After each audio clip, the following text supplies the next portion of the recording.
In the heart of eastern Nigeria, nestled between rolling hills and dense forests, lies the ancient village of Amaocha. The villagers are known for their craftsmanship, especially their ability to weave intricate patterns into cloth and craft beautiful wooden carvings. But Amaocha is also known for something far darker, the night market.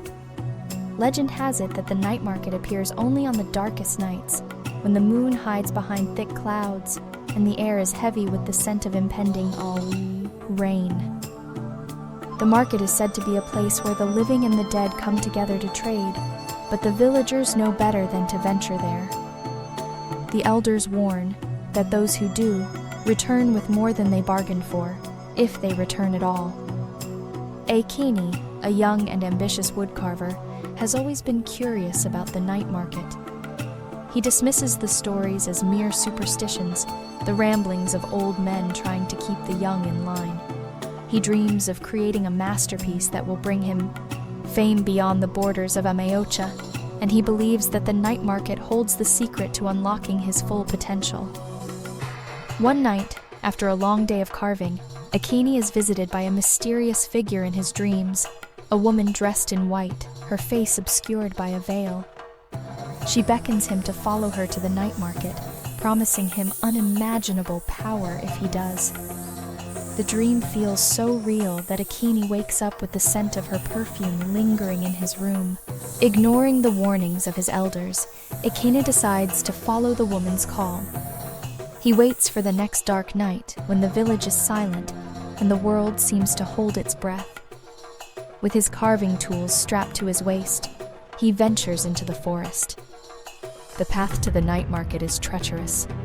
The trees seem to close in on Ekene, their branches reaching out like skeletal fingers. The deeper he goes, the colder the air becomes, until his breath is visible in the dark.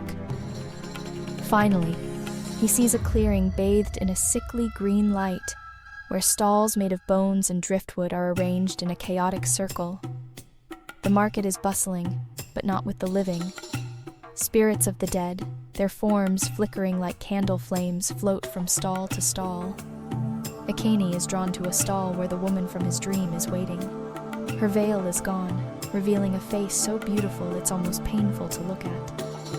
She smiles at him, but her eyes are cold.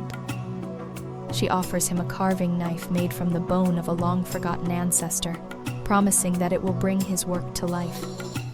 Desperate to create his masterpiece, Ekene takes the knife without hesitation, ignoring the small voice in his head that warns him of the price he might pay. Back in the village, Ekene begins to carve with the new knife. The wood seems to shape itself under his hands, forming figures so lifelike they almost seem to move. But with each stroke of the blade, Ekene feels a part of himself being drained away. His dreams become nightmares, filled with the faces of the spirits he saw in the market, all of them whispering his name. Soon the villagers notice the change in Ekene. He becomes gaunt and pale, his eyes hollow and his once steady hands begin to tremble. The carvings he creates are beautiful but unsettling, as though they are watching the world with eyes that shouldn't see. One night, the spirits from the night market come for Ekene. They drag him into the forest, back to the market where the woman in white waits. She reveals her true form, a monstrous creature with eyes like burning coals and a mouth full of sharp, jagged teeth. She tells Ekene that the knife he took was forged in the fires of the underworld, and that he is now bound to the market forever. Ekene's screams echo through the night as he is turned into one of the spirits, doomed to wander the market, searching for the next foolish soul who seeks its cursed wares. The next morning, the villagers find Ekene's carvings scattered around his workshop, each one bearing a twisted, tormented expression.